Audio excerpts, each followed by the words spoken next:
아시다시피 대련 한국인 상회는 1991년, 그러니까 한중수교 92년 바로 1년 전에 시작된 중국 내 가장 처음 설립된 한인 단체 중 하나로서 벌써 저희가 이제 33년 됐습니다. 횟수로. 그래서 사실은 저희도 이제 대련이 중국 동국 삼성의 주요 경제 중심 도시로서 현재도 그 위치는 변함이 없고요.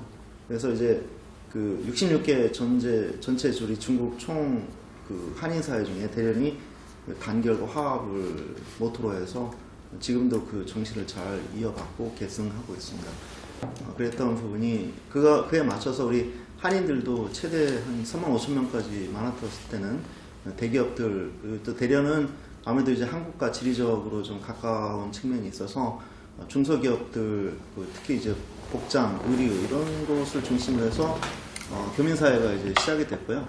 그 이후에 이제 여러 대기업들이 그 지상사 중심으로 해서 또한 이제 대기업 그 투자 공장들이 여기에 많이 들어왔던 것이 사실입니다. 그리고 여기가 바닷가이고 한국과 직선거리로 불과 한 400여 킬로미터밖에 안 되기 때문에 많은 교민들이 또 항공편도 그만큼 많았고 그래서 인적 교류, 경제 교류가 그만큼 활발했었습니다. 그리고 뭐 대련은 사실은 여기 세계 500대 기업 중에서도 많은 기업이 우리 대련에 투자를 해왔고 지금 그만큼 또 여기 한국 기업도 한정수기 이후로 매우 비약적으로 발전해서 많은 기업들이 들어왔고 마찬가지로 일본 기업이 또 대련에 많이 있습니다. 미국 기업들도 상대적으로 많이 있고 그래서 사실은 대련에서 우리 한국, 일본, 뭐 세계 여러 유수 기업들 국가 간의 각축전이 벌어지는 곳이기도 하죠. 그리고 대련은 특이하게 그 한국 공간과 일본 공간 두 개가 이제 자리 잡고 있어서 어쨌든 한일 양국 간의 또 관계를 우리가 어려운 기간 중에서도 어려운 양국 간의 관계 속에서도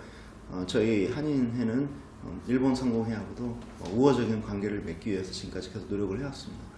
지금도 우리 대련의 한국인들은 어쨌든 중국과 우리가 여기 우리는 바로 중국 안에 자리 잡고 있기 때문에 우리가 민간 외교라든지 공공 외교에 선두적 역할을 해야 된다 생각해서 많은 우리가 활동들, 대련의 아카시아 축제라든지 이런 대표적인 축제에도 우리가 항상 함께 해왔고요.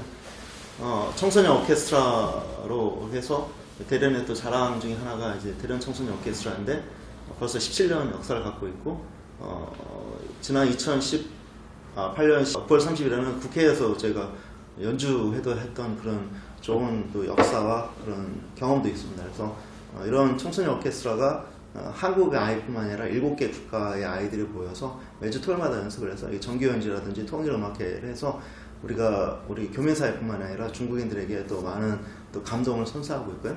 그다음에 저희가 이제 김치 축제, 어쨌든 한국의 음식 문화를 알리기 위해서 매년 11월에 한국 김치 음식 축제를 해서 많은 중국인들에게 지역사회에 우리가 우수한 한국의 김치와 한국 음식 문화를 알리기 위해서 노력을 하고 있습니다.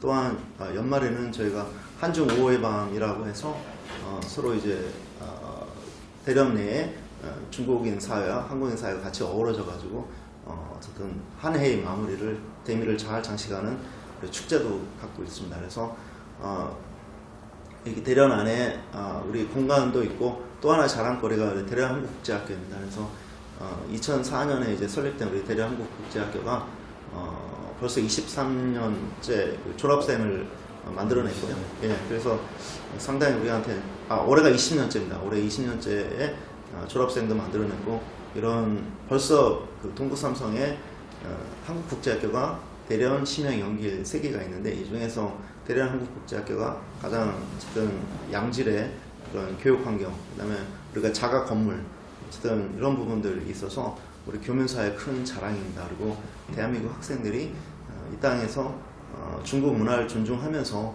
우리가 한국과 동일한 교과 과정을 또 한국의 우수한 선생님들 모셔서 같이 교육을 받을 수 있다는 이 조건이 우리 교민사회에 굉장히 큰 감사한 일이고 자랑이라고 생각합니다. 그래서 우리 대련 한국인 사회는 현재는 이전에 그 많았던 35,000명보다는 지금 많이 줄었습니다. 그래서 특히 코로나 기간 중에 사실은 생업이 거의 멈추다시피 하다 보니 3년이라는 독특한 기간 속에 기업들도 조금 어려웠었고 특히 개인 영업하시는 소규모 영업하시는 소영업자들이 상당히 어려워서 좀 한국으로 공국으로 귀국하시는 분들도 많습니다.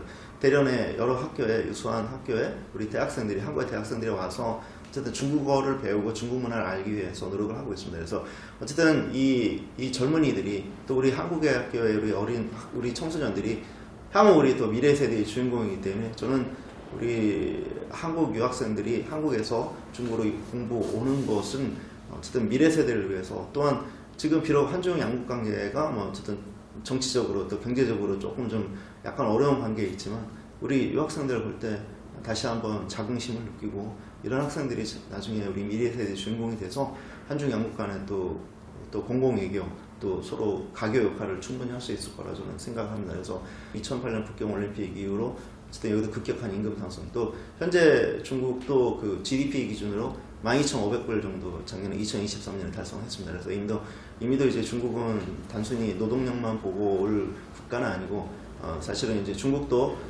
지금 그 산업을 고도화하기 위해서 상당히 정치적, 경제적으로 국가적으로 많은 노력을 하고 있습니다. 그래서 중국도 지금 화두가 스마트 팩토링이라 가지고 단순히 임금이나 이게 임금이 적은 노동력을 구하기보다 어떻게 하면 공장을 더 AI 기술이라든지 좀 스마트 팩토링이라고 해서 이런 기계적인 장치나 로봇을 활용한 공장들 이런 제조 기술 이런 것들에 대해서 굉장히 노력을 많이 하고 있는 것이 사실입니다. 그리고 다들 아시다시피 뭐 테슬라 전기자동차 테슬라가 작년에 미국의 그 세계적인 기업이지만 이미도 BYD가 세계적 그 전기차 판매는 1등이 됐습니다. 작년 세계에서. 그래서 BYD랑 이런 훌륭한 기업들이 지금 전기자동차 쪽에 중국 내연기관 차에서 지금 전기차로 빠르게 지금 전환하면서 뭔가 이제 세계 시장을 주도하려고 많은 노력을 하고 있습니다. 그래서 대련에 지금 또 하나의 한국 기업인 SK 하이닉스, 인텔을 인수한 SK 하이닉스가 현재 재무적 그 지분 양도를 계속 하고 있습니다. 2025년에 지분 양도가 완수되면 명실공히 SK 하이닉스는 대련은 우리 한국 기업이 됩니다. 그래서 지금 사실은 그 삼성 시안에 있는 삼성 반도체 또 우시에 있는 SK 하이닉스 이런 우리 국가의 그런 최첨단 우리 반도체 기업들이 중국 내에서 지금 사실 사활을 걸고 있고 미국과의 관계에서 우리가 좀 더 유해를 얻고 우리 조금이라도 우리 정부와 우리 기업들에게 도움이 되기 위해서 대한민국 정도 노력을 해왔던 것이 사실이고요. 그렇지만 근본적으로 우리가 그 SK 하이닉스 앞으로 이제 대련의 가장 큰 기업이 될 SK 하이닉스 대련이 사실은 어쨌든 그 근본적으로 우리가 지정학적으로 지금 중국 내에 있기 때문에 그 계속해서 그런 정치적인 압박이나 경제적인 압박에 대해서는 사실 떠안고 있는 것이 사실입니다. 그렇지만 어쨌든 대련시 정부 입장에서는 SK 하이닉스가 어쨌든 인텔을 인수함으로 인해서 현재 우리 대련시 정부는 한국계 기업이나 한국인들에 대한 상당히 우호적인 마음이 강합니다. 그래서 명실공히 가장 큰 투자가 되고 현재 여기 일본 기업이 한 900여 개 있습니다.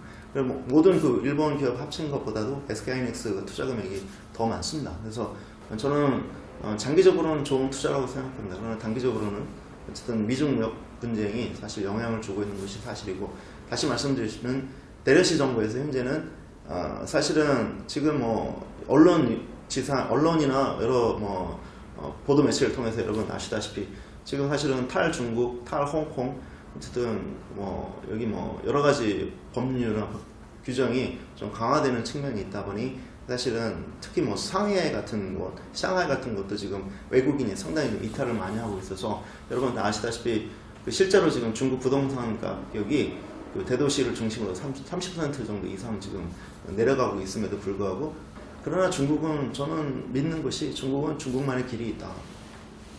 대한민국도 대한민국만의 길이 있듯이 중국도 중국만의 길이 분명히 있다. 그런 것들이 뭐냐면은 제가 보기에는 전기자동차라든지 배터리라든지 어쨌든 그런 산업에 있어서 중국도 그런 틈새 시장을 또 찾고 또 여러 가지 또 활로를 찾기 위해서 상당히 노력하고 있는 것이 사실입니다. 그래서 지금 대련시 정부는 또 중국 전체 외국인 기업에 대해서 지금은 상당히 이전보다는 어떻게 보면 더 우호적으로 우리 기업들에 대해서 또 감사하고 어쨌든 계속해서 우리 기업이 생존하고 성장하기를 진심으로 바라고 있는 것이 사실입니다.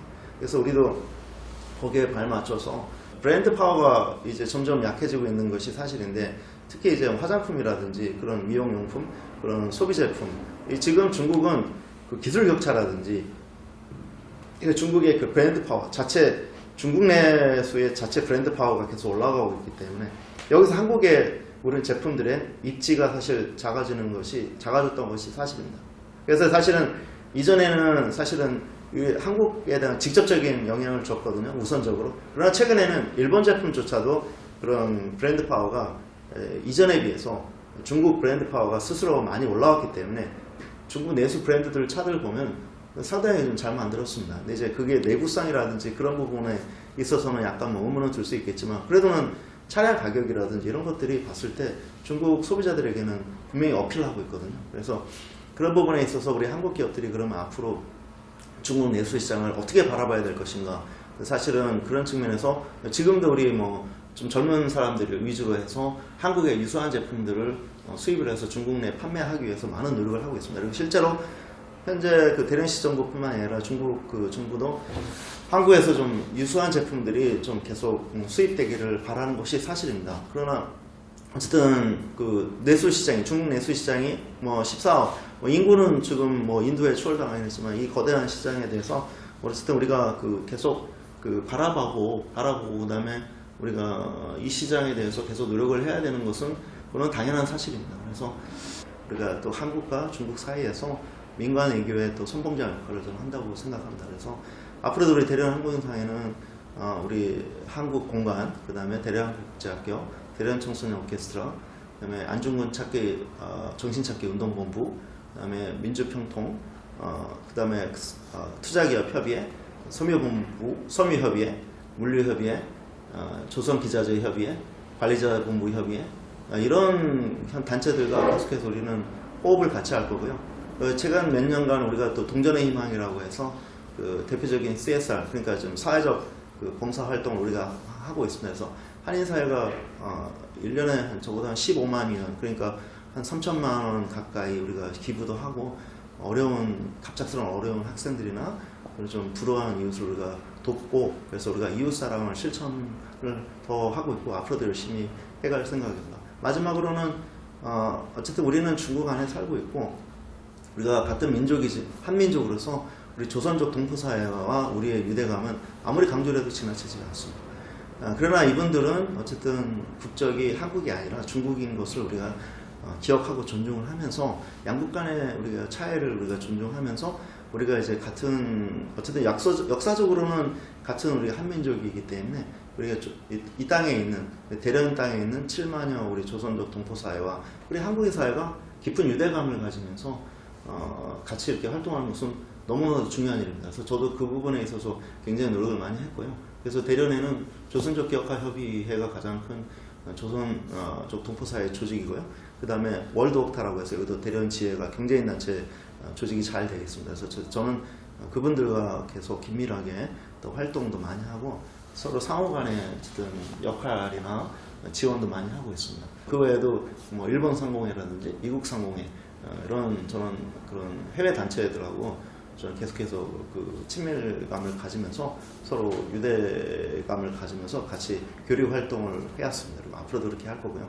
개인적으로는 지난 5년간 대련한국인상회 회장을 이렇게 하면서 많은 걸 느꼈고 어쨌든 배운 점도 많았습니다. 그래서 어쨌든 즐거운 마음으로 우리가 하루하루 최선을 다해서 뭔가 우리가 더 훌륭한 미래를 만들어가야 된다고 생각하고, 뭐 여기 대련은 그 안중근 의사님이 순국하신 또 역사의 장소입니다. 또 그 외에도 신채호 선생님, 우당 이혜영 선생님 등 여러 순국 열사가 여기서 또 열사의 얼이 서려 있는 우리한테 너무 소중한 도시입니다. 그래서 이 도시에서 우리가 그런 민족교육, 역사교육을 우리 후대에게 또 물려줘야 될 우리 또 책임이 있습니다. 그런 측면에 있어서도 우리는 계속 노력을 할 거고요. 상징적인 예로 아직도 안중근 의사님의 유해를 찾지 못했습니다. 이런 물론 뭐 여러 가지 남북 간의 그런 관계 문제도 있지만 사실 우리가 아직도 그분의 유해를 찾지 못한 것이 우리가 또 갖고 있는 또 숙명이고 숙제이기도 합니다. 그래서 이런 부분들은 우리가 앞으로도 계속 노력해야 될 또 우리에게 주어진 과제이다, 책무라고 생각합니다. 그래서 비록 우리는 한국에서 벗어나서 중국 대련 땅에서 오랫동안 생활하고 있지만 여기가 우리의 또 제2의 고향이라는 마음으로 우리가 지역사회를 존중하면서 그다음에 우리 중국 조선족 동포와 우리가 좋은 유대감을 또 관계를 가지면서 앞으로도 긴밀하게 협조하고 또 민간외교의 또 선봉 역할을 하는 것이 또 우리가 또 나아가야 될 길이라고 생각합니다.